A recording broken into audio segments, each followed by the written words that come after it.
আমার মুসলমান, আজকে আপনার বাবরি মসজিদ তৈরি হবার কারণে সবার মাথায় টানক নড়ে গেছে।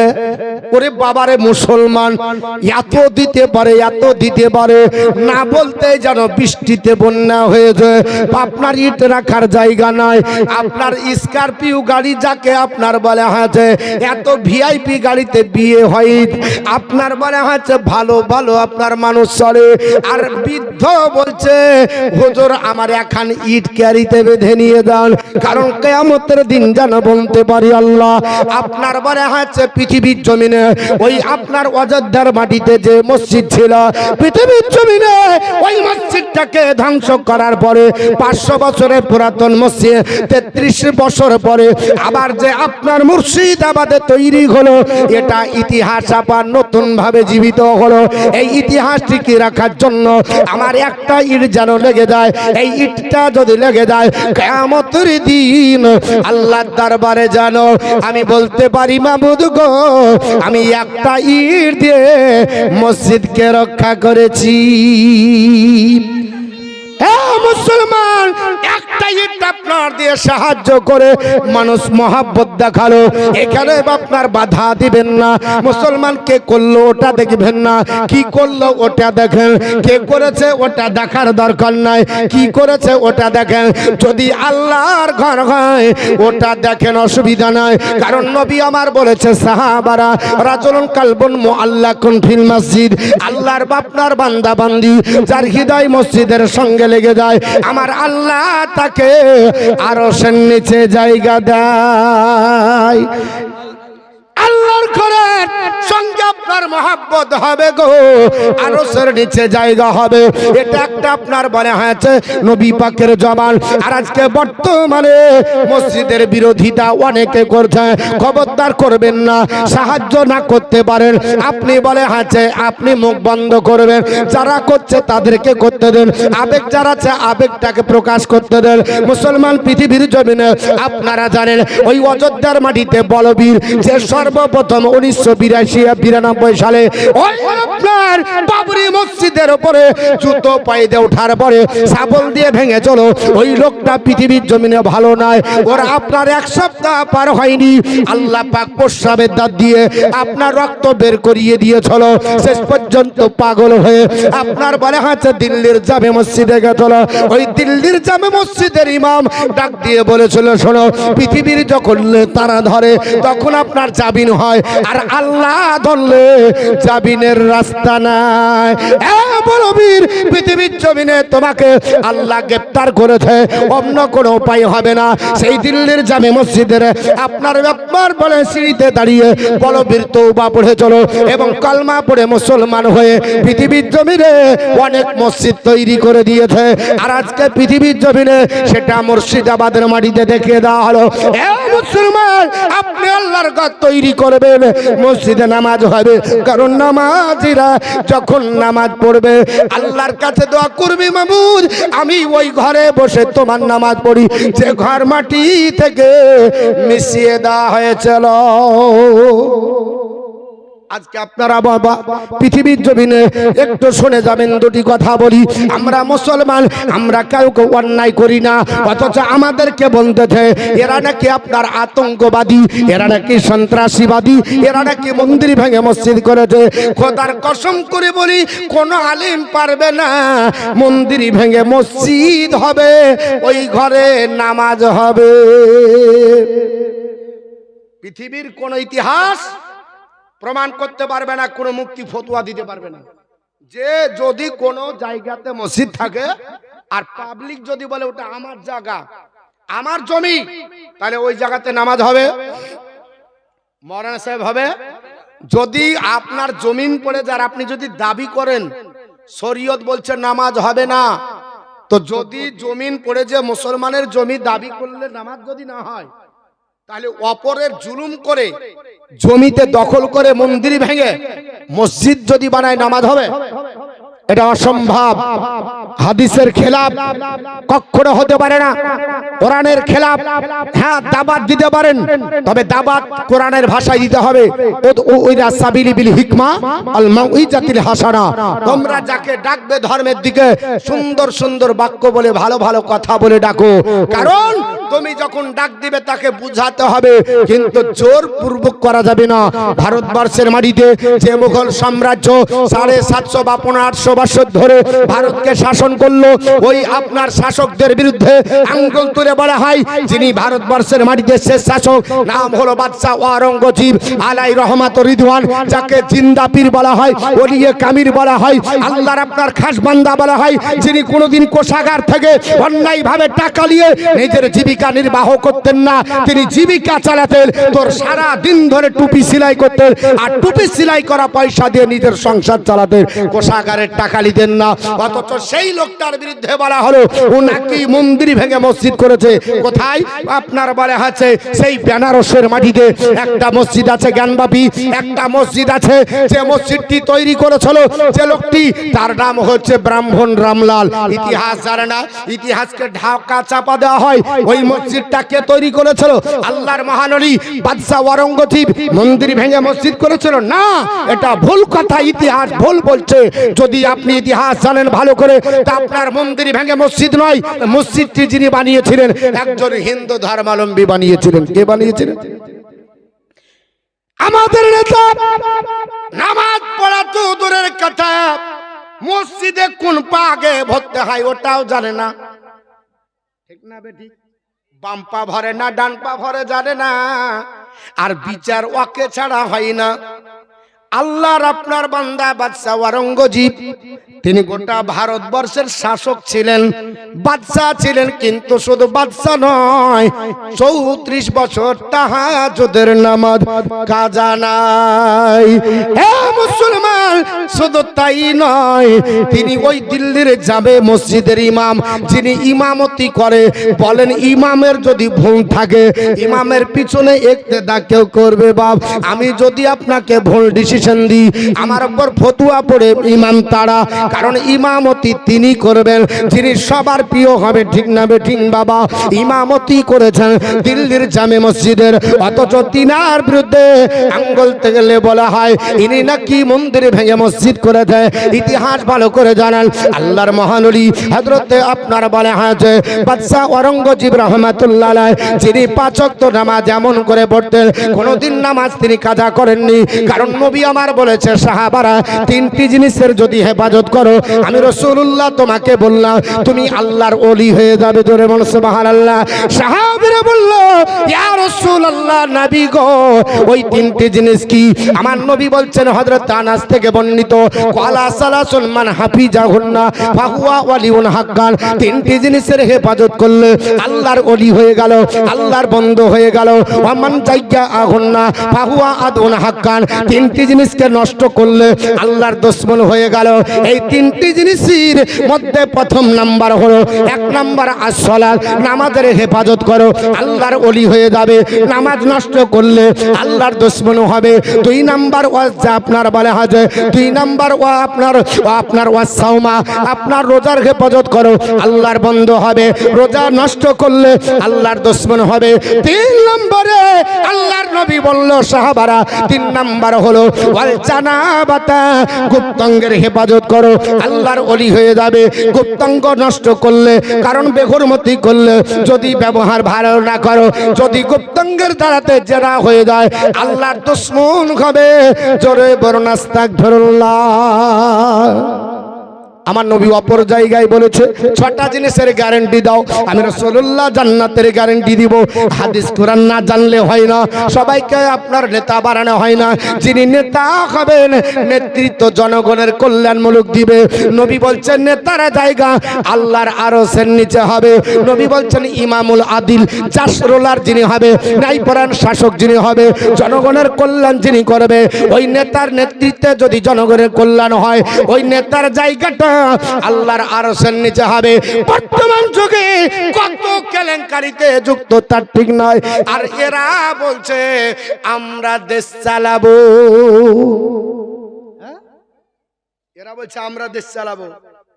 মুসলমান যতদিন ছিল একবার দেখাও। 15 বছর থাকতে তো সব রুয়া লিড়ে গেল, সব খুঁটি ঢিল ঢাল। সিলান দেওয়ার জন্য এদিকে ঘুষ, ওদিকে ঘুষ, সেদিকে ঘুষ, চলছে না চলছে না?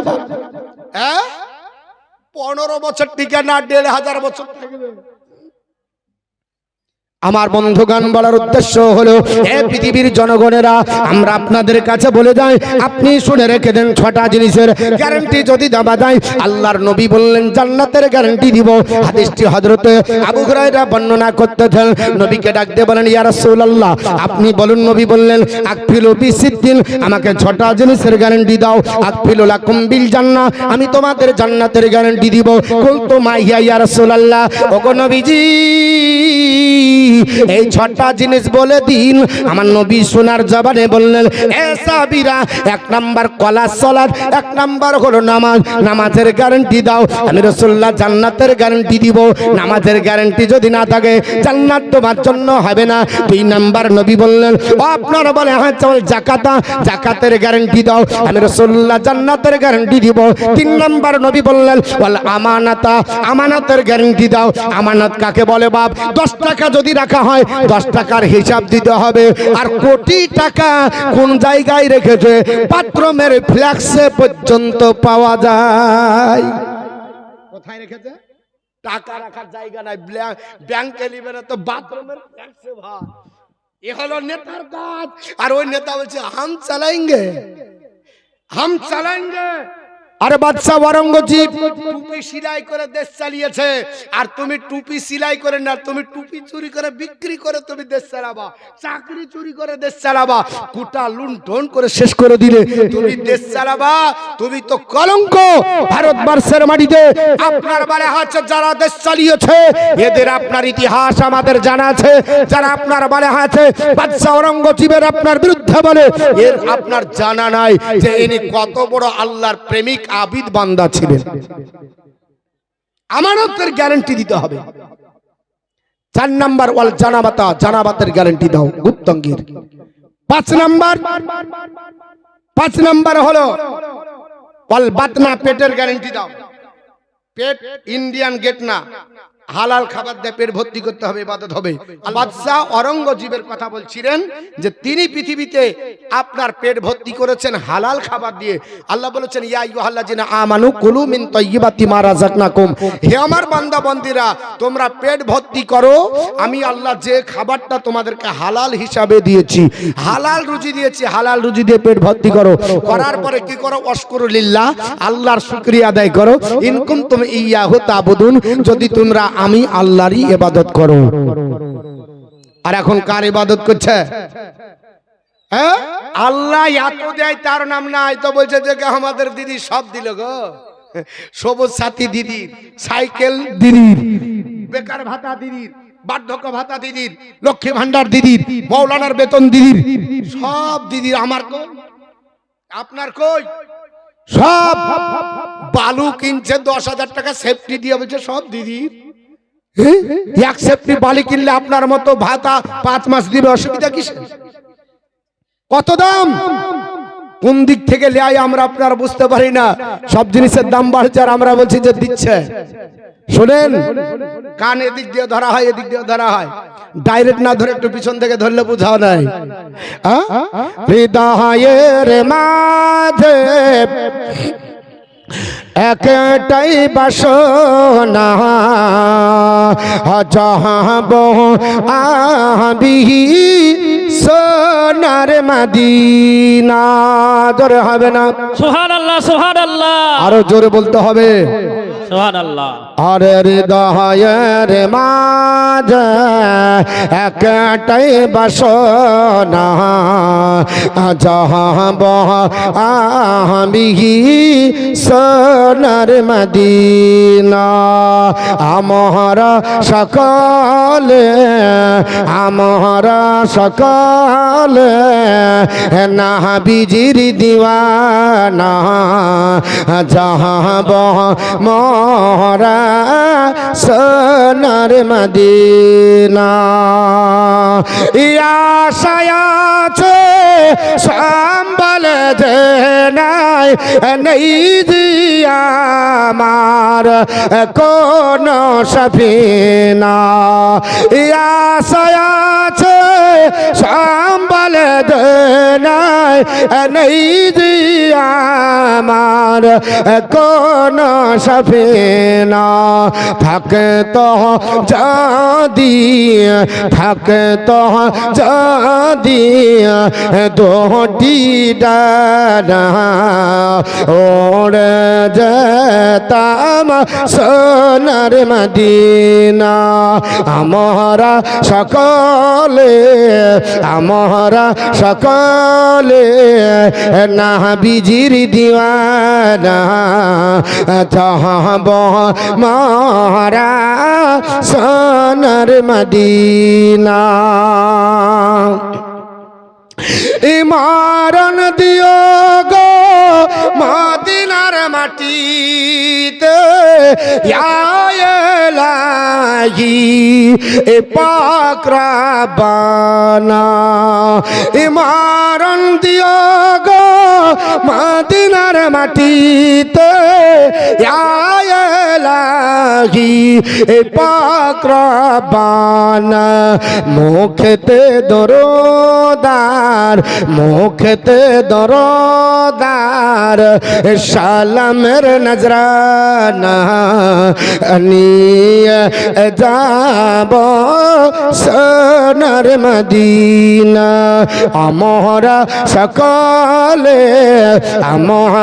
সকলে না বিজির দিওয়ানা চাহব মোরা সোনার মদিনা আমার বন্ধুগণ 6 নম্বরে নবী বললেন ওয়াল্লিসানা জিহ্বার আপনার গ্যারান্টি দাও এই জিহ্বাতে উল্টা পাল্টা রাতের কথা দিনের কথা রাত্রে আপনার মিথ্যা কথাতে কখনো বিভোর হয়ে যেও না আর এখন নেতা মিথ্যা না বললে আপনার গদি টিকতে পারে না বাদশা ঔরঙ্গজেব আলাইহির রহমত করে দেওয়ান তিনি জবরদস্ত বাদশা বাবা এক ওয়াক্ত নামাজ কাজা নাই তাহাজ্জুদের নামাজ কাজা নাই তদানীন্তন কালে দিল্লির জামে মসজিদের ইমাম শাহী মসজিদ বাবা গোটা দিল্লির মানুষেরা ইক্তেদা করে নামাজ পড়তেন এত বড় আপনার মসজিদের ইমাম যে মসজিদে আপনার একতলা সিঁড়ি দিয়ে উঠতে হয় এত আপনার পৃথিবীর জমিনে ঐতিহ্যবাহী মসজিদ এই মসজিদের ইমামতি করেন আল্লাহর মহানবী হযরত আপনার বলে আছে ওই ঔরঙ্গজেব রাহমাতুল্লাহ আলাইহি তিনার জামানায় তিনি প্রধানমন্ত্রী যাকে করেছিলেন ওর নাম হলো শের আলী কি নাম বললাম বাবা শের আলী খান আপনার তাকে গদিতে বসিয়ে দিয়েছিলেন বেনারসের আপনার দেখাশোনা কার্য চালান আর উনি দিল্লির আপনার মসনদে সেনা আপনার বলে আছে সুলতান হিসাবে বাদশা হিসাবে বিবেচিত হন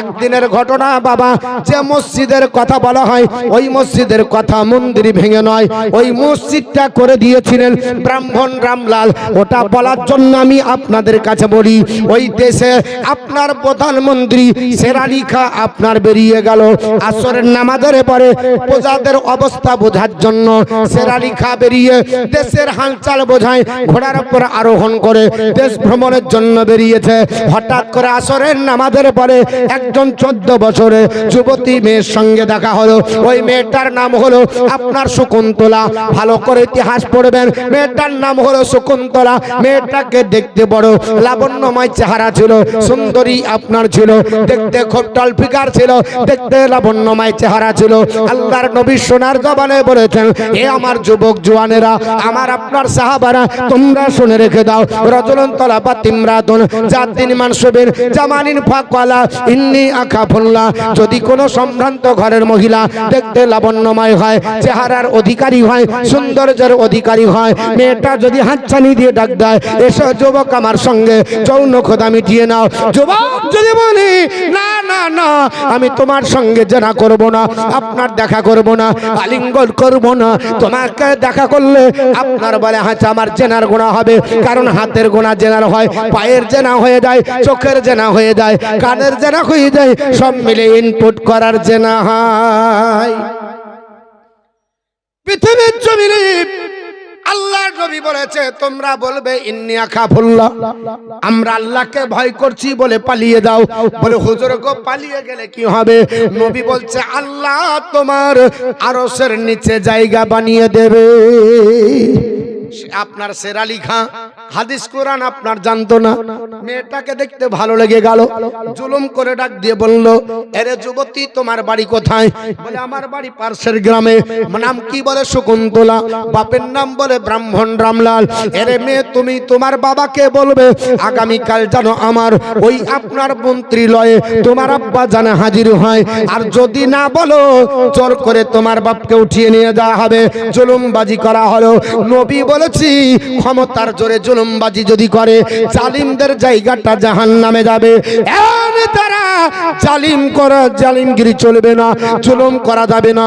তোমাদের কাজ হবে আমি রাসূলুল্লাহর সুন্নতি তরিকায় চলা। মুসলমান পৃথিবীর জমিনে এ বাদশা আপনার ঔরঙ্গজেব রহমাতুল্লাহ আলাইহি দিল্লির সরজমিনে মসনদে বসে আছে, আর মন মার্জি রাজত্ব চালানোর জন্য শেরালি খাঁ বল প্রয়োগ করলো। মেয়েটা যে রাত্রি বেলাতে আব্বাকে বলল আব্বা যান রাত্রে ঘুমাবেন, সকাল বেলায় মন্ত্রীলয়ে হাজির হবেন। মন্ত্রী ডাক দিয়েছে যদি আপনি না যান তাহলে আপনাকে প্রশাসনের মাধ্যমে উঠিয়ে নেওয়া যাওয়া হবে। মন্ত্রী যদি ডাক দেয় যাবে কি যাবে না? আমাকে যদি বলে মতিউর রহমান উঠো, তাড়াতাড়ি ধরতে হবে, ঠিক না বেঠিক? যেমন আমি একটা বক্তৃতা করেছিলাম, আমাদেরই কিছু লোক বলছে হুজুর তাড়াতাড়ি ডিলিট করেন না হলে আপনাকেও উঠাবে আমাকেও উঠাবে। ওদের আপনার জানে ভয় হয়ে গেল। পৃথিবীর জমিনে নেতার আপনার নেতৃত্বটা সুন্নতি তরিকায় হওয়ার দরকার। আমার আপনার বলা হয়েছে মহান আল্লাহ পাক যে নির্দেশ দিয়েছে এই নির্দেশ অনুসারে চলেন। পৃথিবীতে কাউকে দেখে ভয় করা যাবে না, এক আল্লাহর উপর ডিপেন্ড করো, আল্লাহ যথেষ্ট হয়ে যাবে। কারণ আল্লাহ থেকে দূরে থাকার জন্য মুসলমান সংকোচিত জীবন। মহান আল্লাহ পাক বলেছে মান আরাদা আন যিকরি ফা ইন্না লাহু মাইশাতান দানকা।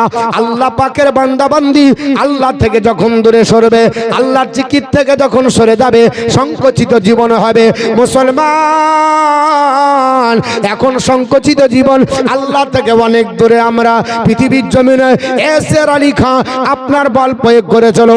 রাত্রি বেলা পার হয়ে গেল, সকাল বেলাতে আপনার ব্রাহ্মণ রামলাল শেরালির খাঁর দরবারে হাজির হয়ে বলল জাহাপানা আপনি আমাকে তলব করেছেন, আপনি ডেকেছেন, বলেন কি এমন আপনার কথা আছে? ডাক দিয়ে বলল তোমার নাম কি? বলে আমার নাম ব্রাহ্মণ রামলাল। বলে তোমার হচ্ছে যুবতী মেয়ে আছে? বলে হ্যাঁ। মেয়েটার নাম কি? বলে শকুন্তলা। ওই মেয়েটার বিবাহ দেবে? বলে না না, মেয়েটা এখনো ম্যাচিওর হয়নি, আমি এখন বিবাহ দেব না। বলে আমি তোমাকে বলছি আমি আপনার একমাত্র ছেলে, আমি তোমার মেয়েকে বিবাহ করতে যাই। ব্রাহ্মণ রামলাল বলল এটা কি করে হতে পারে? আমি হলাম ব্রাহ্মণের ঘরের ছেলে, আমার মেয়ে হলো ব্রাহ্মণ, আপনার ব্রাহ্মণের সঙ্গে হবে, তোমার সঙ্গে হবে না, মুসলমানের সঙ্গে দেব না। বলে যদি না দাও জোর করে প্রশাসনের মাধ্যমে দিয়ে তোমার মেয়েকে বেইজ্জত করার পরে বিবাহ হবে, তুমি পারলে ঠেকিয়ে নিও। এই কথা যখন আপনার বলল, বলে আগামীকাল আসতে হবে। যদি প্রধানমন্ত্রী বলে, বলেন যত বড় ক্ষমতাশালী হয় টিকবে নাকি প্রশাসন যার হাতে? আপনার শেরালি খাঁ এরকম কথা বলে দিল। আপনার চলে গেল ব্রাহ্মণ রামলাল। রাত্রিবেলায় ঘুমাবে কি? ঘুমের আপনার রাত্রি ঘুম হারাম হয়ে গেল। ব্রাহ্মণ রামলাল ঘুমাতে পারলো না। আর যদি ঘুম না হয় বারে বারে প্রসাব হয়। ঘুম যদি না হয় বারে বারে উস্কাস করে কট ফিরতে মন যায়, আর ঘুম হলে কোন কটে আছে জানি না, এক কটাই পার হয়ে যেতে পারে। ব্রাহ্মণী ডাক দিয়ে বলে, এ ব্রাহ্মণ, এইভাবে কোনো দিন রাত্রি জাগরণ করেন না, আজকে এমন কি হলো সারা রাত্রি কট ফিরি করেন, বারে উঠা উঠি করেন। ডাক দিয়ে বলল, বিবিরে, সুন্দরী একটা বিটির জন্ম দিয়েছি, এটা বড় কপাল পোড়া হয়েছে। আমি ব্রাহ্মণের ঘরের ছেলে, আজকে আমার অস্তিত্ব নাই, আমার কর্তৃত্ব নাই। মুসলমানরা রাজত্ব করে আর মন মার্জি তারা রাজত্ব চালাবে, আমার মেয়েকে জোর করে বিবাহ করবে। এটা কোন ধর্মের কথা? ওদের ধর্ম কেমন আপনার যে জোর করে বিবাহ করবে? ওর জানা ছিল না পৃথিবীর জমিনে আল্লাহর কোরআন বলেছে, মেয়েদেরকে আমি আল্লাহ আপনার বিবাহ করার এখতিয়ার দিলাম। পৃথিবীর জমিনে কোনো ছেলে জোর করে যদি মেয়েকে বিবাহ করতে পারে, এটা সম্ভব হবে না। কোনো মোড়ল দিতে পারবে না, মালটা দিতে পারবে না, কোনো আপনার বলে হাতে মৌলবি দিতে পারবে না, মুক্তি দিতে পারবে না, মহাদ্দেশের ক্ষমতা নাই, এমনকি পীর সাহেবের ক্ষমতা নাই, কোনো উকিম হাকিল আপনার কারো ক্ষমতা নাই। মেয়ে হ্যাঁ যদি বলে বিবাহ হবে, আর না বললে গোটা বিশ্বর একদিকে আর মেয়েটার জবান একদিকে। বিবাহর এখতিয়ার কার হাতে? মেয়ের হাতে। মেয়ে যদি বলে আমি ওকে করব না, তা আপনার হাতে আর কোনো ক্ষমতা নাই যে আপনি বিবাহ পড়াতে পারেন। আর তালাকের ক্ষমতা কার হাতে?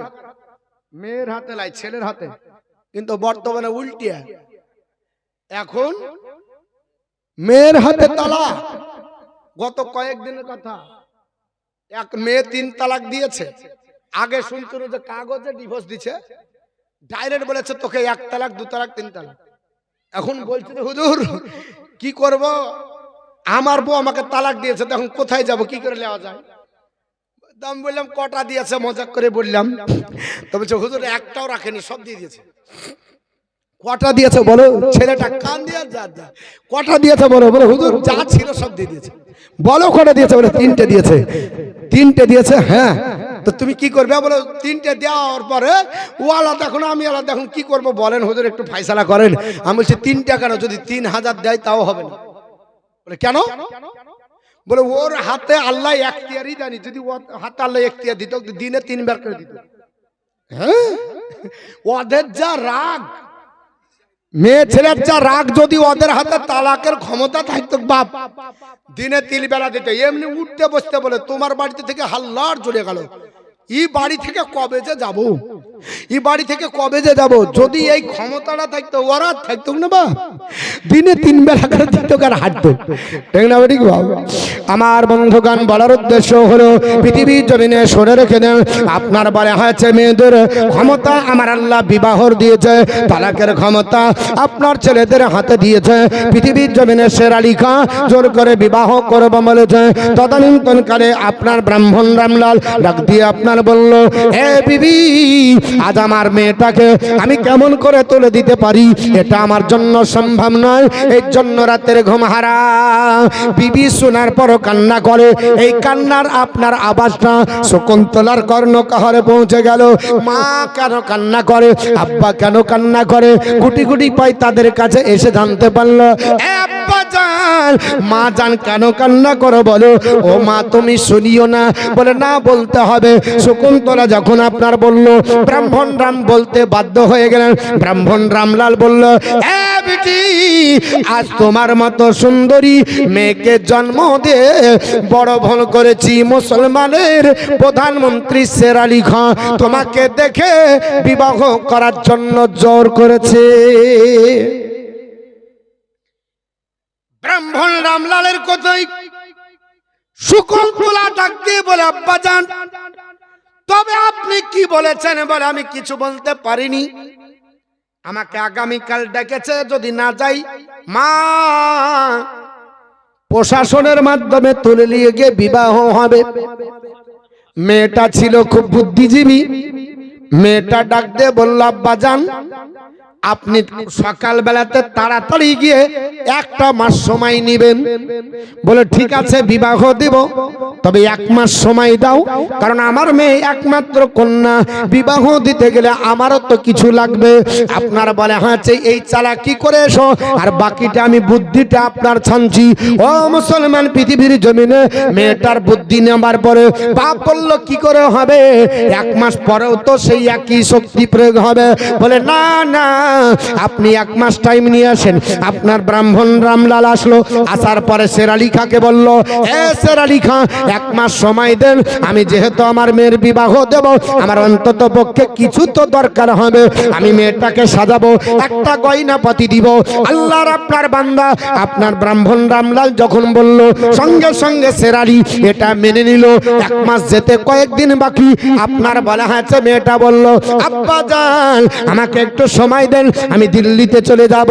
দিল্লির জামে মসজিদের সিঁড়ি থেকে নামতে নামতে আল্লাহর আপনার বান্দা বিচার করে, ও বাচ্চা, আপনার অরঙ্গজীব শুনেছি যতদিন বিচার করেছে আল্লাহর কোরআন খুলে করেছে, আর কোরআনে আল্লাহ কোনোদিন ভুল বলেনি, আল্লাহ মিথ্যা বলেনি। কোরআন অনুযায়ী চললে মানুষ মানুষ হয়, কোরআনে অশান্তি নাই, কোরআনে কোনোদিন আপনার কারো প্রতি বল প্রয়োগ করা চলবে না। এ আব্বা জান আমাকে একটু সময় দেন, আমি আপনার চলে যাব, ওই বাচ্চার দরবারে আমি ন্যায্য বিচার নিশ্চয় পাবো। বলে মা তুমি যে কি করবে, ওটাও মুসলমান এটাও মুসলমান। বলে মুসলমান হতে পারে, কিন্তু বাদশার চরিত্র আপনার অত্য। রাত্রে বেলাতে আল্লাহর বন্দি সিপাহী সালার মতো একবারে স্যুট কোট জুতিয়া পরে ঘোড়ার উপর আরোহণ করে রাতারাতি দিল্লির দিকে রওনা দিল। বৃহস্পতিবারে পৌঁছালো, শুক্রবার সকাল বেলাতে সবাই আপনার বলে হচ্ছে জুম্মার নামাজ পড়তে যাবে, কারণ নামাজ আপনার বলে হচ্ছে জুম্মার দিনে আপনার খুব তাড়াতাড়ি করে আনন্দের সঙ্গে পড়তে হবে, কারণ জুম্মার দিনে তাড়াতাড়ি যাও। বাদশাহ অরঙ্গজীব রহমাতুল্লাহ আলাইহি উনি জুম্মার নামাজি সবার আগে যেতেন, জোরে বলুন। আর এখন আমাদের ইমামেরা সব লাস্টে আমরা যাই, মুক্তাদি তো আরো পাকা নামাজি, ও দেখে মৌলবি 15 মিনিট বক্তব্য রাখবে, তোর বক্তব্যের দরকার নাই, খুতবা যাবে নামাজটা শুধু ধরবো। হাইব্রিড প্রোডাক্ট, ঠিক না বেঠি? ও মুসলমান, নবী আমার বলেছে মানিল গাসলি ইয়ামাল জুমআতি গোসলুল জানাবাতি সুম্মা রাহা ফাকান্নামা কাররাবা বাদানাতাল। নবী বলে সাহাবারা, আল্লাহর কোন বান্দা যদি জুম্মার দিন ফরজ গোসলের মতো গোসল করার পরে সুন্দরভাবে গোসল করে আল্লাহর ঘর মসজিদে 1 নাম্বার দীক্ষিত হয়, আমি রাসূলুল্লাহ বলতেছি তার আমলনামাতে আমার আল্লাহ পাক একটা উট কুরবানির সাবধান করবে। কিসের নাকি হবে? উঠে। আর যদি বলে যারা যারা সকাল সকাল লাইন দিবে তাদের বেকার ভাতা হয়ে যাবে, এই চাচা আজ থেকে লাইন দিবে, এশার নামাজ পড়ে দরকার হয়ে দিবে। যদি বলে আগামীকাল দুয়ারে সরকার আছে, যাদের বেকার ভাতা হয়নি ফার্স্ট কাতারে 1 থেকে 10-এর মধ্যে হবে, তো গোটা গ্রাম কম্পিটিশন করলে দরকার হলে ইট রেখে আসবে লাইনে। কি না কি বলছেন? রাখবে না রাখবে না? হ্যাঁ, আপনাদের গ্রামের লোক ভালো, এরা সকাল সকাল যায়। আমাদের রানীতলা থানার কথা বলছি, আপনাদের নামে বদনাম দিয়ে শেষে আমার মারকে মরণ হবে। মৌলবি তুই আমার গ্রামে এসে আমাদের লোকের কথা বদনাম করছিস। জালসা শোনার জন্য ডাকতে হয়, আসেন ভাই আসেন। মেলা শোনার জন্য কেউ ডেকেছে কোনোদিন? ডেকেছে? ফুচকা বালা দাওয়াত দিয়েছে, জিলাপি বালা, কসমেটিক বালা, ওর দোকানে ভিড়ের অভাব নাই। আর মৌলবি দোকান লাগাইছে, মৌলবির দোকান খালি, লোক নাই আসি। মৌলবি তো সেই আগেরই 1400 বছর আগের পুরাতন কথা বলবে, আর টাটকা কালাই জিলাপি একবার খাবো তো কলিজা ঠান্ডা হয়ে যাবে। মৌলবীর কথাতে গলবে যাতে পারে না। দুয়ারে সরকার বলে ফাঁস কাতার সবাই। আমার গ্রামের কথা বলছে, আপনাদের গ্রামের লাই। গত ইলেকশন গেল, ইলেকশনের দিন আমাদের বাবা জালসা হয় না, ঈদের দিনও বাকি থাকি না, ঈদের দিনও লোকে লাই, কিন্তু ইলেকশনের দিন ফ্রিতে দিলেও লাই না গো। মাইক ভাড়া দিব আমি লাও, তাও বলে নিব না। মহা ঈদের চাইতে বাড়া দিন ওই দিনে লাই না। তো সবাই বলছে হুজুর একবারে ফার্স্ট সকালে দিবেন, এবারকার আবহাওয়া ভালো না, সকাল সকাল ভোটটা দিয়ে পালিয়ে যাবে। আমিও চিন্তা করলাম তাই, সকালবেলা বোটাকে গাড়ির উপর চাপিয়ে যাচ্ছি 7টার সময়, এখনো ফিল্ডার অফিসার বসাইনি, পোলিং শুরু হয়নি। আমার লাইন দেখছি 200 মিটার দূরে। আমি গাড়িটা ঘুরে বললাম আর ভোট দিছি না, আর রাত 8টায় আসবো, কি করবো, রাতে সব শেষে আসবো। গাপ করে একটা কর্মী ধরে বলছে, হুজুর পালিয়ে যাচ্ছেন কেন? তো যে এখন কে দাঁড়াবে, 200 মিটার দূরে দাঁড়াবো। তো বলছে চিন্তা নাই, চলেন আপনাকে ফার্স্ট কাতারে ভরে দিচ্ছি। হাতটা ধরে টানতে টানতে টানতে এসে একবারে স্কুলের মেন গেটে, সদর গেটে যা দেখছি তো সব মুরব্বী চাচারা। জিজ্ঞাসা করছি, চাচা কখন এসেছেন? তো পা ডলে বলছে একজন চাচা, বলে আর বলিস না বাপ, ফজর পড়ে আর যাইনি, কি করতে যাব, যদি চলে যায় লাইন যদি ঢুকে যায় কেউ, এর জন্য যাইনি। কখন ফজর পড়েছে চাচা? 7টা বাজছে, এখনো ওয়েটিং এ আছে। কঠিন ব্যাপার। আর ওই চাচাকে এসার নামাজের ডাকলে বলছে রাত কেন আমি দেখতে পাই না, ওর জন্য বাড়িতেই মেরে দিয়েছি ফজর, বলে বিছানায় শেষ করে দিয়েছি, বিছানায় নামাজটাকে শেষ করলাম। জুম্মা বলে আপনার বলে হচ্ছে যাই, কিন্তু কোনোদিন মসজিদ ঢুকতে পারি না, বারান্দা ছাড়া জুটে না। আর গোসলের কথা যদি বলেন, চাচা সারা দিন কালকে দেখবেন গিয়া যাবে চার দোকানে, আর যখন মসজিদে বলবে হাইয়া আলা সালাত, চাচা তাড়াতাড়ি তখন জামা নিয়ে দৌড়ছে, মনে হচ্ছে কারগিলের যুদ্ধ হবে। চাচাকে জিজ্ঞেস করে, ভাতিজা এত দৌড়ে কোথায় যাবে? দূর পাগলা, নামাজ ছুটে যাবে। তাড়াতাড়ি যাবার পরে টিবল দখল করে 2-4 বদনা ঢাললো, এমন স্পিডে মনে হচ্ছে 4G নেট চলছে। চাচা এমন স্পিডে গোসল করে, জিন্দেগিতে লুঙ্গি ভিজে না, দিয়ে লুঙ্গিটা ছেড়ে জামাটা নিয়ে চাচা দৌড়ছে। দৌড়িয়ে যাইয়া একবারে বুক পাড়া দিয়ে পড়লো, তো পড়লো একবারে লাশ কাতার, মসজিদ কোনোদিন ঢুকতে পারে না। এরকম আছে না নাই? অনেক ব্যক্তি আছে, অথচ অন্য জায়গাতে ওর ফার্স্ট কাতার, ওকে ঢুকতে, ওকে ছেড়ে ওখানে যে ওখান থেকে নামানো যাই না, আমার ওটা জায়গা। আর চাচা মসজিদে যে একবারে লাস্টে। আমার নবী বললেন, মানিন গসলি ইয়াউমাল জুমাআতি গসলুল জানাবাতি সুম্মারাহা ফাকান্নামা কাররাবা বাদানাদল। আল্লাহর কোন বান্দা যদি জুম্মার দিন ফরজ গোসলের মতো গোসল করবে, ফরজ গোসল কাকে বলা হয়? কোন জায়গা ভিজা থাকবে না, এরকম সুন্দর গোসল করে আল্লাহর বান্দা যদি 1 নম্বরে মসজিদে প্রবেশ করে, আল্লাহর নবী বলছে সাহাবারা, ওই আল্লাহর বান্দার আমলনামাতে আমার আল্লাহ একটা উট কুরবানি সওয়াব দান করবে। জোরে বলুন সুবহানাল্লাহ। মুসলমান, আপনি 1 নাম্বার হতে পারলেন না, চেষ্টা করেন 2 নাম্বার হবেন। মানদাহা ফিসাতি সানিয়াতি, আল্লাহর বান্দা 2 নাম্বার হবে। ফাকান্নামা কাররাবা বাকারাতাল, আল্লাহর নবী বললেন সাহাবারা, যদি আল্লাহর কোন বান্দা আপনি 1 নাম্বার না হতে পারে, 2 নাম্বার হবে, ওর আমল নামাতে আমার আল্লাহ পাক একটা গাভী কুরবানি সওয়াব দিবে। জোরে বলুন সুবহানাল্লাহ। আপনি চেষ্টা চালালেন, 2ও হতে পারলেন না, 3 তো হতে পারবেন। নবী বলেছে মানদাহা ফিসাতি সালিসাতি, আল্লাহর বান্দা 3 নাম্বার হবে। ফাকান্নামা কাররাবা কাবশান আকরানান, সে যেন আল্লাহর রাস্তাতে একটা সিং বিশিষ্ট মেষ কুরবানি করলো। আর আপনার যদি তাও না হতে পারে, নবী বলেছে সাহাবারা, মানদাহা ফিসাতি রাবিয়াতি, জুম্মার দিন যদি ফরজ গোসলের মতো গোসল করে 4 নম্বরে মসজিদে ঢুকে আপনার দীক্ষিত হও, ফাকান্নামা কাররাবা দাজাদাতান, সে যেন আল্লাহর রাস্তাতে একটা মোরগ কুরবানির সওয়াব পেল। আপনার তাও যদি না হতে পারেন, সান্তনা পুরস্কার পাবেন। নবী বলেছে মানদাহা ফিসাতিল খামিসাতি, আল্লাহর বান্দা 5 নাম্বার হবে। ফাকান্নামা কাররাবা বাইজাতান, সে যেন আল্লাহর রাস্তাতে একটা ডিম কুরবানির সওয়াব পেয়ে গেল। 1 থেকে 5-এর মধ্যে হলো নবীর অফার। যারা 5-এর পরে যাবে নবীর অফার পাবে না। নামাজের নেকি পাবে, জামাতের পাবে, ভুল বুঝেন না।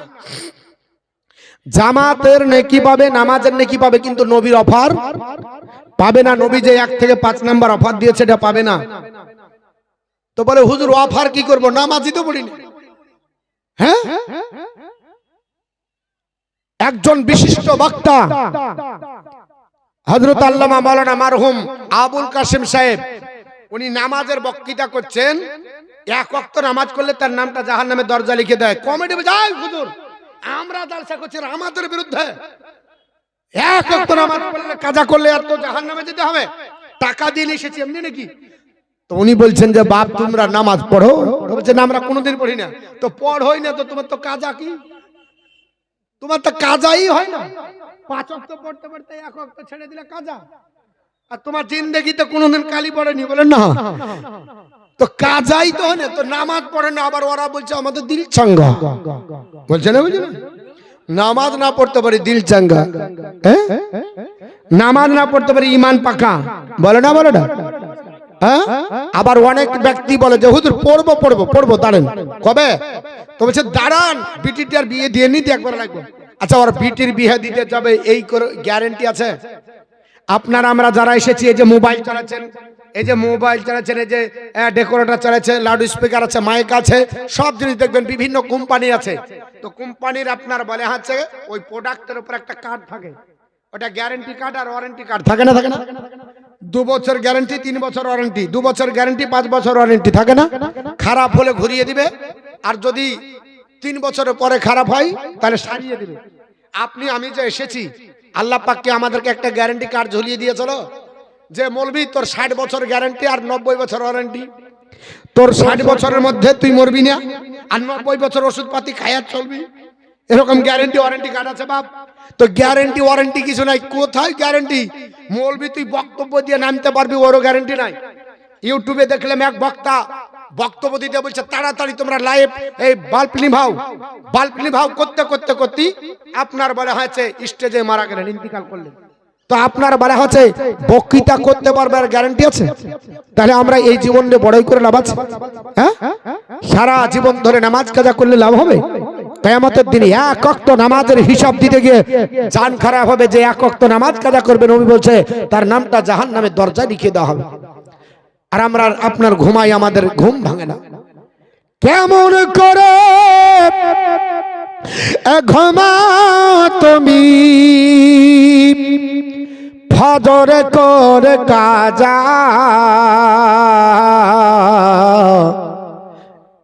মন তো হতে পারে জোহরে জানাজা, মন তো হতে পারে তোমার জোহরে জানাজা।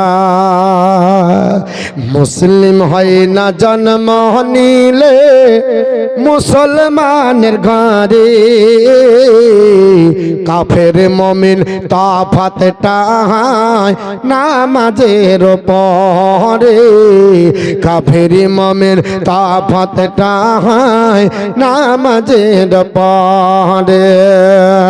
এ জীবনী হয় না জানো, এ জীবনী হয় না জানো, নামাজ কব কাজা, মন তো হতে পারে জোহরে জানাজা, মন তো হতে পারে জোহরে জানাজা। বেনামাজির লাশ কবরে রাখবে রে যখন,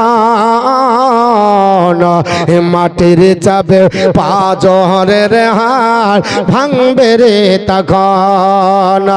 বেনামাজির লাশ কবরে রাখবে রে যখন, মাটির চাপে পাজরের হাড় ভাঙবে রে তখন। বিষাকিত সাপির ছবল, বিষাকিত সাপির ছবল, বেনামাজির সাজা, এমন তো হতে পারে জোহরে জানাজা, এমন তো হতে পারে জোহরে জানাজা। বেনামাজি পাবে না নবীর সাফায়াত, আর দজক হবে শেষ ঠিকানা আঘাতার আঘাত। বেনামাজি পাবে না নবীর সাফায়াত, দজক হবে শেষ ঠিকানা আঘাতার আঘাত। হাসুরি মিদল পুলসিরাতে, হাসুরি মিদল পুলসিরাতে দুনিয়াতে নেই কখনো যা এমন তো হতে পারে জোহরে জানা এমন তো হতে পারে জোহরে জানা যাও। আমার মুসলমান বলার উদ্দেশ্য হলো মেয়েটি সিপাহী সালা হয়ে আপনার দিল্লির যাবে, মসজিদের দিকে রওনা দিল। আল্লাহর আপনার মহান ওলি বাদশা অরঙ্গজীব রহমাতুল্লাহ আলাইহি জুম্মার নামাজের জন্য আগে গিয়ে মুসাল্লাতে বসেছেন, কারণ নবীর হাদিস ছাড়বেন না। আল্লাহর আপনার রাস্তাতে উট কোরবানি দেবার সবটা যেন বঞ্চিত না হয়ে যায়। আর আমরা চেষ্টা করি কি করে আপনার ভেড়ে ভরে ঢোকা যায়। আল্লাহর মহান ওলি বাদশা অরঙ্গজীব রহমাতুল্লাহ আলাইহি দিল্লির জামে মসজিদে নামাজ পড়ালেন। নামাজের পরে দোয়া হলো। আপনার বলে পূজাদের বক্তব্য শুনলেন, যে যা বললো কোট করে নিলেন, বিচার হবে। দিল্লির জামে মসজিদের সিঁড়িতে তিনি বিচার আপনার বলে যারা দাখিল করত লিত। এই সুন্দর রমণী যুবতী শকুন্তলা সিপাহী সালার সেজে 14 বছরের যুবতী পুরুষ সেজে যাওয়ার পরে চিঠি দেখতে দিতেছে। আল্লাহর মহান ওলি বলে, মা চিঠিটা দূর থেকে দাও, কারণ তুমি নারী। আমার যদি শরীর স্পর্শ করো আমার আপনার নবীর হাদিসের উপর খেলাফ হয়ে যাবে। জোরে বলুন, কত দূরদর্শী আমার আল্লাহ দিয়েছিল। সিপাহী সালা হয়ে পুরুষ সেজে গেছে, বুঝতে পারা যায় না। অথচ আল্লাহর ওলি বললেন, মা তুমি একজন মহিলা, আমাকে দূর থেকে দাও। তোমার আমি ওই চিঠি কখনো আমি নিজের হাতে তোমার হাতে স্পর্শ করে নেব না। মেয়েটা বুঝতে পেরে গেলেন, আহারে আমি পরিচয় দিইনি, কোথা থেকে এসেছি, কি এমন বৃত্তান্ত আমাকে দেখে বুঝে নিল। আল্লাহর মহান ওলি বাদশা অরঙ্গজীব, আমি এসেছি জানেন পৃথিবীর জমিন আপনি নামাজ পড়লেন, এক আল্লাহ বলে বিশ্বাস করেন, আপনাদের অথেন্টিক ধর্ম কোরআন। আমি জানি পৃথিবীর জমিনে মুসলমানরা কোরআনকে গাইড বুক হিসাবে মানে, কোরআন অনুযায়ী জীবন যাপন চালায়। আপনার বাদশা অরঙ্গজীব, কোরআনে কি কোনো জায়গায় লেখা আছে নারী যদি নারাজ হয়ে যায় বিবাহ করার জন্য জোর করতে পাবে, বল প্রয়োগ করে নিয়ে যাবে? আল্লাহর মহানবী বললেন, না, এটা আমার আল্লাহ আপনার দেয়নি, অধিকার আমার আল্লাহ নারীদেরকে দিয়েছে, পুরুষদেরকে দেয়নি, আমার নবীও দেয়নি। ডাক দিয়ে বলল, বাদশা যদি এই অধিকার না থাকে, আর কোরআন যেহেতু তেলাওয়াত করে সূরা ফাতিহা পড়ে আসলেন, সূরা ফাতিহাতে স্যালেন্ডার হই আর আপনার আলহামদুলিল্লাহ হি রাব্বিল আলামিন আর রহমানির রহিম মালিক ইয়াউমিদ্দিন ইয়্যাকা না'বুদু ওয়া ইয়্যাকা নাস্তাইন, এটার মানে কি একটু দেখবেন।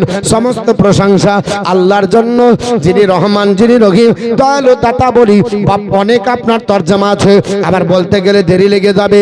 যাই হোক, সূরা ফাতিহাতে পড়ে কি অঙ্গীকার করে কার সামনে দাঁড়িয়ে এসেছেন, আমাকে বিচার যদি না করে দেন। বাদশা বলল, মা জিন্দেগিতে কোনোদিন মিথ্যা কথা বলিনি, আর কোরআনের বাইরে বিচার করিনি, আর তোমারও বিচার কোরআনের বাইরে হবে না। ভালো কি বলতে যাও? বলে, ওগো আল্লাহর মহান ওলি, ওগো বাদশা অরঙ্গজীব, আজ আমি সমস্যায় পড়েছি, আজ আপনার বিপদে পড়েছে। আমাকে আপনার জোর করে ওই আপনার প্রধানমন্ত্রী শের আলীকে বিবাহ করবে বলেছে। আগামী আপনার কয়েকদিন বাকি, আপনার বলে বিবাহ হবে, জোর করে আমাকে বিবাহ করবে। আমি তো তাকে বিবাহ করতে চাই না, কারণ আমি ব্রাহ্মণের মেয়ে, আমার আব্বা কেঁদে কেঁদে একেবারে পাতলা হয়েছে, 1 মাস ধরে ঘুম হারাম, বাড়িতে অশান্তির দাবানাল। আজ আপনার কাছে ন্যায্য বিচার পাবো বলে আপনার দরবারে এসেছি। আল্লাহর কোরআন খোলার পরে বাদশা অরঙ্গজীব বলল, এমা তুমি যদি নারাজ থাকো, তাহলে পৃথিবীর কোন মোল্লা, মুন্সি, মুফতি, মুহাদ্দিস, কোন পীরের ক্ষমতা নাই যে তোমাকে জোর করে উঠিয়ে বিবাহ দিতে পারে। তবে যদি সত্য হয়ে যায়, আমি তোমার বিবাহটা আপনার দিতে দেব না, তোমার ন্যায্য বিচার করে দেব।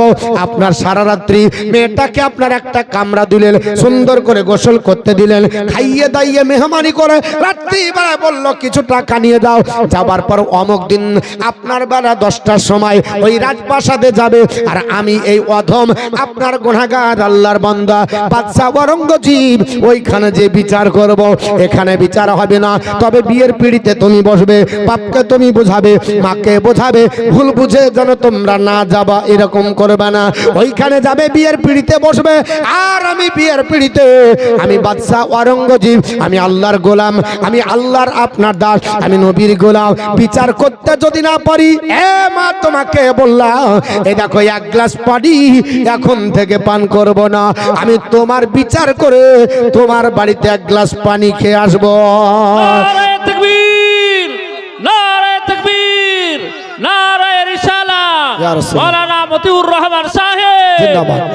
আমার বন্ধু গান বলার উদ্দেশ্য হলো এ বাদশা অরঙ্গজীব তিনি মেয়েটাকে পাঠিয়ে দিলেন, টাকা পয়সা গয়নাগাঠি কিছু পোশাক আশাক দিয়ে আপনার পাঠালেন। শকুন্তলা বাড়ি চলে আসলো, বাপের কাছে সব বর্ণনা করে বলল, আব্বা এত ভালো মানুষ হতে পারে না, বলে ওরে জাতে মাতাল তালে ঠিক, যেহেতু মুসলমান সবই এক হবে, কারণ জাতিগত টান থাকবে।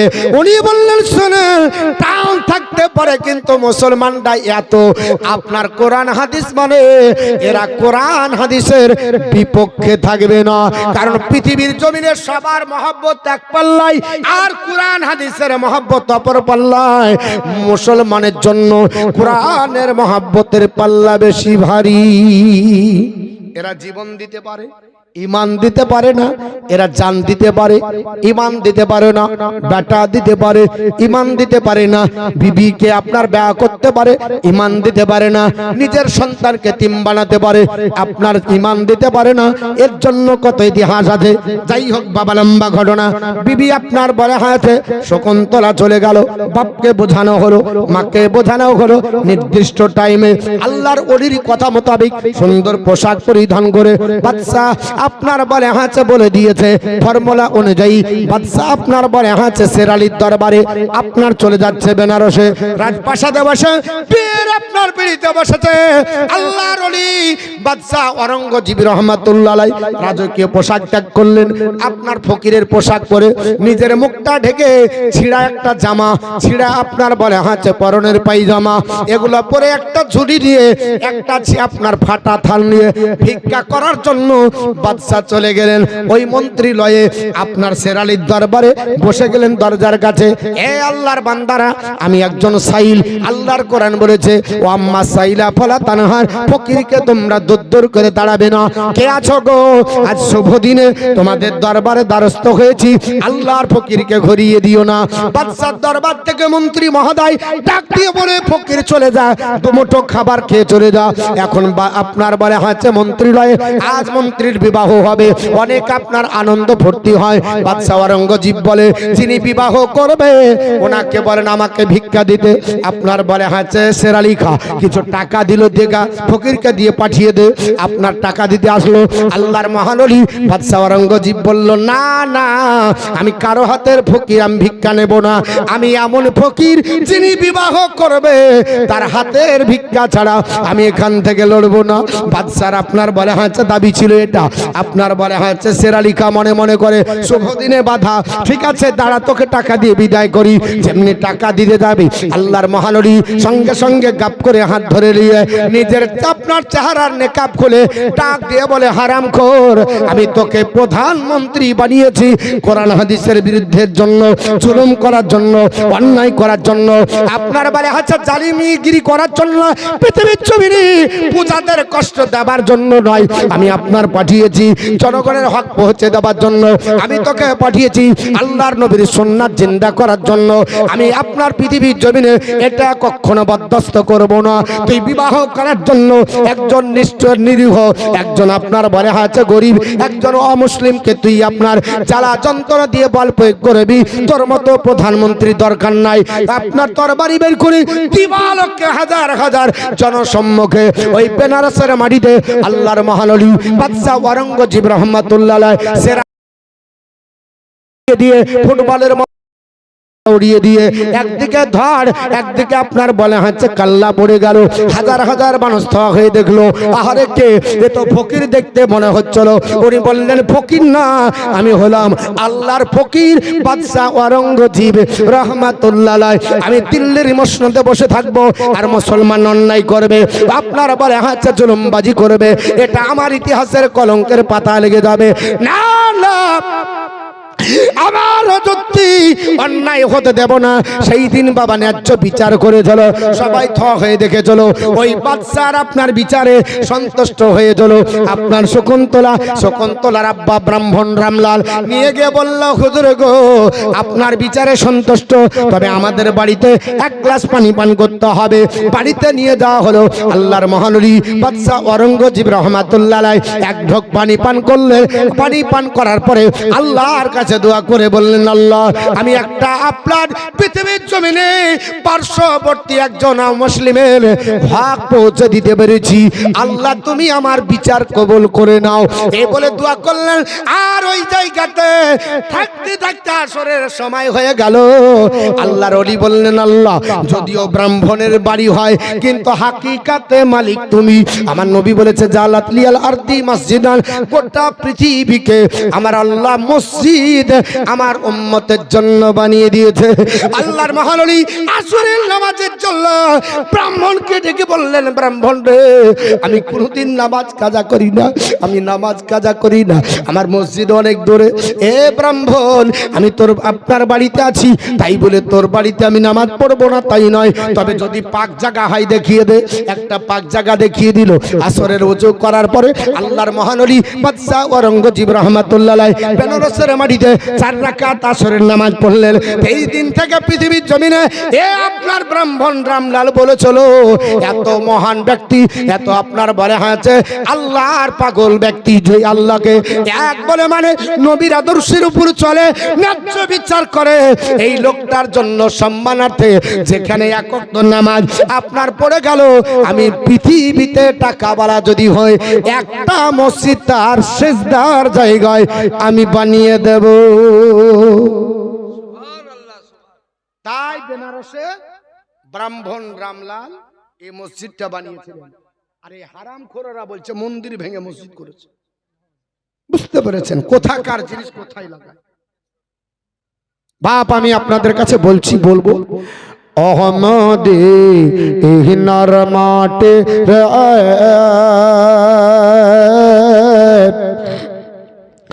আশাহ আকল শোক বোঝে তাহার কাপা আলে ও মদিনারে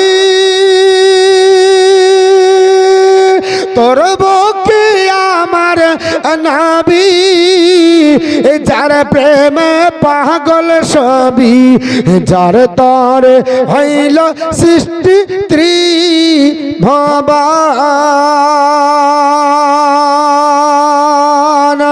কাঁদি আমি সারা খুলি, কখন যাব সেখানে, কাঁদি আমি সারা খুলি, কখন যাব সেখানে, সগিনা সগিনা আর প্রাণী ও মদিনার মাটি রে, সকল শোক বোঝে তোর কপালে ও মদিনারে তোর বুকে আমার নবী, যার প্রেমে পাগল সবই, যার তরে হইল সৃষ্টি ত্রিভুবন।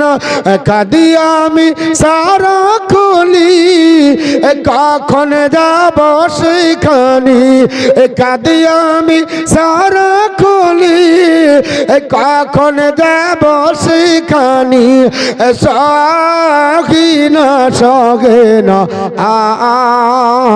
আর প্রাণী আহমদি হিনার মাতে রে সকল শোক বোঝে তার কপালে মদিনারি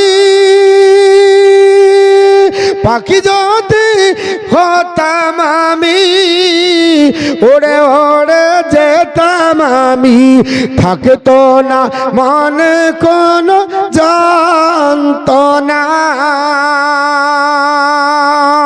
দেখে নাই ডানায় আমার সাথে নাই টাকায় আমার দেখে নাই ডানায় আমার সাথে নাই টাকায় আমার কেমন কেমন যা বসে খালি ও মোদি ইনার মাটি রে সকল শোক বোঝে তোর কপালি আল্লাহুম্মা সাল্লি আলা সাইয়্যিদিনা মাওলানা মুহাম্মদ ওয়া আলা আলি সাইয়্যিদিনা মাওলানা মুহাম্মদ সাল্লাল্লাহু আলাইহি সাল্লাম। আমার মুসলমান, তাহলে মুসলমানরা অন্যায় করে না, অন্যায় কাউকে সহ্য করতে দেয় না। পৃথিবীর জমিনে বাদশাহ অরঙ্গজেব, যিনি পৃথিবীর জমিনে ওইখানে আপনার ন্যায্য বিচার করলো, মুসলমানের জনসংখ্যা তাহলে বাড়বে কিনা? আদর্শে দেখে আপনার অনেক মানুষ কলমা পড়ে মুসলমান হলো। এরা দেখছে দিনের পর দিন মুসলমান বাড়ছে। এই ভারতবর্ষের মাটিতে মুসলমান কম না, গোটা বিশ্বে 199টি বা 206টা দেশের মধ্যে বাবা এই মুসলমানের জনসংখ্যা যদি দেখা যায় গোটা ওয়ার্ল্ডের মধ্যে দ্বিতীয় নাম্বার, 180 কোটি পার হয়ে গেল। 2040 সালে আপনার সমীক্ষকগণ বলেছে, সমীক্ষা করে গোটা পৃথিবীর জমিনে মুসলমানরা 1 নাম্বার হবে। জোরে বলুন সুবহানাল্লাহ। গোটা বিশ্বের মাটিতে জনসংখ্যার দিক দিয়ে মুসলমান আপনার ভারতে দ্বিতীয় নাম্বার। জোরে বলুন সুবহানাল্লাহ। আপনার বলা হচ্ছে সংখ্যার দিক দিয়ে আপনার দ্বিতীয় নাম্বার, আর গোটা দেশের দিক দিয়ে মুসলমান ভারতে দ্বিতীয় নাম্বার। 1 নম্বরে যে দেশটা সবচাইতে মুসলমানের জনসংখ্যা বেশি, ওই দেশটার নাম হলো ইন্দোনেশিয়া। এত আপনার বলা হচ্ছে মুসলমান বসবাস করে, যেটা ইসলামিক কোন দেশে এত মুসলমান বসবাস করে না। ভারতে যত মুসলমান বসবাস করে আপনার বলা হয়েছে সৌদি আরবে এত মুসলমান নাই। এরা দেখতেছে মুসলমানরা দিনের পর দিন বেড়ে যাচ্ছে, এদের জনসংখ্যা যদি বেড়ে যায় এদেরকে রুখতে পারা যাবে না, এর জন্য জনসংখ্যা কমাতে হবে। চতুর্দিক থেকে চক্রান্ত করছে, কিন্তু মুসলমান তো কমবে না। জজ বার্নার্ড শো পৃথিবীর জমিনে বলল, শোনো এ আপনার লোকেরা, আমার ভক্তবিন্দুরা, আমি জজ বার্নার্ড শো বলছি। জজ বার্নার্ড শো কে বাবা? ইংরেজি সাহিত্যের উপরে আপনার লেখালেখি করার পরে নাট্য সাহিত্যে যিনি দ্বিতীয় স্থান অধিকার করেছিলেন, এই লোকটার নাম হলো জজ বার্নার্ড শো। আমেরিকা যার বাড়ি বাবা, শেক্সপিয়ারের পরে দ্বিতীয় স্থান অধিকার করেছিলেন। 1905 সালে একটা গ্রন্থ রচনা করেছিলেন, নাম দিলেন জেরুল ইসলাম। ভলিউম নাম্বার 1 বলতে বাধ্য হলেন, এ জগৎবাসীরা তোমরা শোনো, if any religion has the chance of ruling over England Europe within the next 100 year, it can only be Islam. জোরে বলুন মারহাবা, মারহাবা, মারহাবা। আর একটু জোরে বলুন। উনি বললেন, জগৎবাসীরা, পৃথিবীর জমিনে গোটা বিশ্বের মাটিতে তোমরা শুনে রেখে দাও, আমি তোমাদেরকে জানিয়ে দিচ্ছি, এই গোটা বিশ্বের মাটিতে আমি জজ বার্নার্ড শো বলছি, নারে তাকবীর, আল্লাহু আকবার, ধরে বল নারে তাকবীর, আল্লাহু আকবার, নারে সালাত, ইয়া রাসূলুল্লাহ, মাসলাক আলা হযরত জিন্দাবাদ, উলামা আহলে সুন্নাত, জিন্দাবাদ, হযরত আল্লামা মাওলানা মুফতি আপনার আহমদ রাজা সামদানি সাহেব। জোরে বল জিন্দাবাদ। এই দেখেন আপনার মুফতি সাহেব আসছেন, ইনার মূল্যবান বক্তৃতা।